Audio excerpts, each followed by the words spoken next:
Welcome into this week's edition of Maverick Insider. I'm your host, Rob Clark.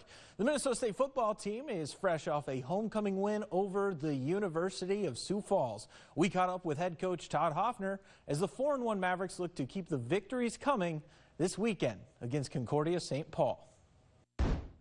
What did that really mean for you to see the team come out and perform the way they did? Well, we didn't dominate. We were down 6-0 after the first quarter, and it was 10-6 at a half. So we had started gaining some momentum, and then we took a break at halftime. Came back out, big interception by Jefferson Mowbray, and then 4 straight touchdowns by our offense. So pretty impressive stuff. It was a very dominant second half, but the first half, it was pretty tight either way. And for this group, what is kind of maybe the message to try and get out to a little bit of a quicker start, not wait until the second half to make some of those things happen? So we've been down in 2 games of our first 5 after the first quarter. We've been down 6-0 and 3-0, so against Duluth and against Sioux Falls, 2 really good teams.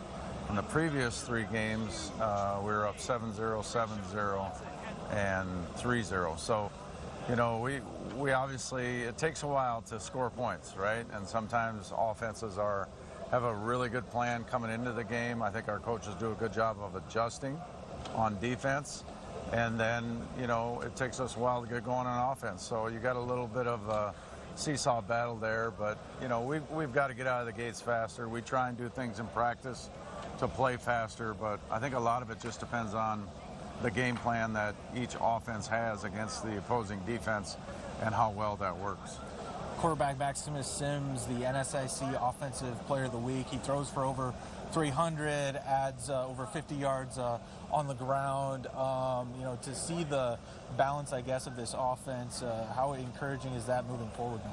Well, I think he's a dual-threat quarterback. He can run and he can pass. I think some of the velocity on his footballs that he throws is pretty intense, and I think the receivers would tell you that he throws a very tight spiral, but it also has a tremendous amount of rotations on it, and the velocity of it getting there is really strong. So he's a really good quarterback. He's done a really nice job of taking over the offense and being the starter. So we've been proud of his performance, and, you know, he can do it with his feet and his arm.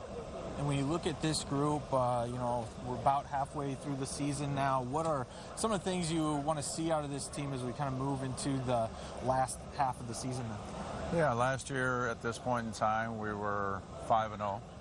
This year we're 4-1.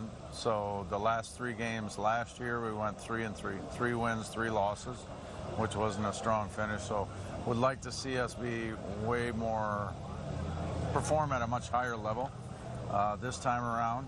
And, you know, it starts this weekend. We're playing the Golden Bears, and it's, you know, we've got to have a meaningful and purposeful approach on what we want to accomplish going up there. And I think that we have to be able to run the ball when we have to run the ball. We have to be able to stop the run better. Turnovers, right? They've been our Achilles heel pretty much all season. First game we had none. Since then we've had multiple turnovers in almost every game. So taking care of the football is really important, and keeping them off the board. The defense has done a really good job of that. Offensively, we gotta score more. And how big has it been for this defense to force so many turnovers, you know, through 5 games this year? Yeah, that's been really impressive. I think we've held down the total yards of passing, but, you know, I think the turnovers are key. Those are huge momentum plays that gets our offense going so that we can, you know, hopefully put more points on the board. But, you know, generating momentum is really important, and there's a lot that goes into it. So we're hoping our guys can keep focus on what they're doing. Minnesota State ranks 15th in the nation heading into action this week. Coming up on Maverick Insider, we'll check in with last year's Division II Women's Soccer National runner-up as the #2 MSU continues to be a model of success. We'll be right back.